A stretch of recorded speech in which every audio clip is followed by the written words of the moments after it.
ഈ തൊരയും തിന്നും കണ്ട് ഈ പൂള മുഴുവൻ നാസായല്ലോ. വിഷം വെച്ച് കുടുങ്ങി ഞാന്. ഇനിയിപ്പോ എന്താ ചെയ്യാ?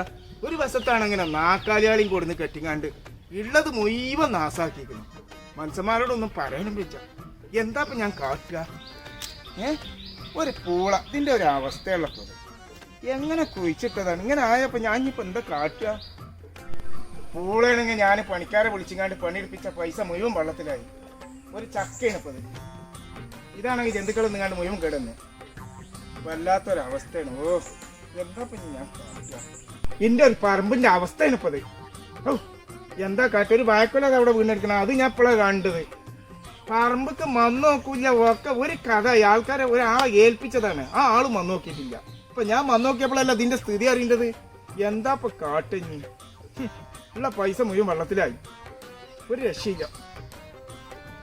ആ മൊയ്തുണ്ടല്ല, ആ എരപ്പൻ വരുന്നുണ്ട് പഞ്ഞി. ഓൻ എന്തെങ്കിലുമൊക്കെ പറയണ്ടാവും. ഓൻ ഈ ആൾക്കാരെ തിരിച്ചല്ലല്ലോ ഓന്റെ പണി. പൈസ മുടക്കാണ്ട് പണിക്കാരെ വിളിച്ചങ്ങാണ്ട് പൂള കുത്തിട്ടുങ്ങാണ്ട് സാധനം ഉണ്ടാക്കണമെനിക്ക് അതിന്റെ വില അറിയുള്ളൂ.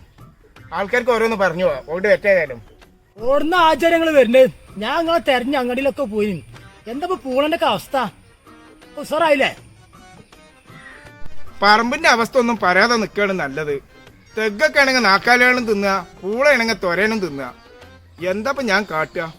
ഒരുത്തണ്ടായിരുന്നു. ഒരുത്തനെ ഇവിടെ പറഞ്ഞയച്ചിന്ന് പറമ്പക്ക്. ഓൻ അവിടെ ഉസാറാണ്, നല്ല ഇതാണ് എന്നൊക്കെ പറഞ്ഞ് ഞാൻ വന്നു നോക്കിയപ്പോഴല്ല ഇപ്പൊ ഇതിന്റെ കല്ല് അറിയേണ്ടത്. എന്താ കാട്ട? പറമ്പിന്റെ ഒക്കെ ഒരു അവസ്ഥയായി. അതിനെന്തിനാ ആചാരങ്ങൾ ബേജാറാവണെന്ന്? നിങ്ങൾ ഒന്നും ബേജാറില്ല. കൊമ്പ് തല തിരിച്ച് കുത്തിയാ മതി. എന്നാ ഒന്നും സംഭവിക്കൂല. അങ്ങനെ ചെയ്തു കേട്ടോ. അതല്ല ആദ്യ പണി. എന്താ നിജ്ജി പറയേണ്ടത്? കേൾക്കാത്തൊരു പഠിപ്പാളത്. കൊമ്പ് തലരിച്ച് കുത്താന്ന് പറഞ്ഞാല് എവിടെയും കേൾക്കാത്തൊരു വർത്താനാണ് ഇജ്ജി പറയേണ്ടത്. അതൊന്നും വേണ്ട. ഇതിന് പണി ഞാൻ വേറെ കണ്ടിട്ടുണ്ട്. ഇജ്ജാ പറഞ്ഞ പണിയൊന്നും പറ്റൂല. അതുകൊണ്ടൊന്നും കാര്യമില്ല. അത് നമുക്ക് നഷ്ടമാണ് വരിക. അത് പറ്റൂല. ഞാൻ വേറെ പണി കണ്ടിട്ടുണ്ട്. ചേലക്കാതെ പൊയ്ക്കച്ചിന്റെ മുമ്പ് നിന്നിട്ടാ മൊയ്തുക. ഒരു കാര്യം മനസ്സം പറമ്പിലെ കാര്യം പറയുമ്പോ ഇങ്ങനെ പറയല് ആളെ തിരിച്ചാന്. ഞാനിവിടെ തല പോയഞ്ഞ് നിൽക്കുമ്പോ എന്റെ ഒരു ചേമ്പിലെ വർത്താനം. തല തിരിച്ച് കുത്ത.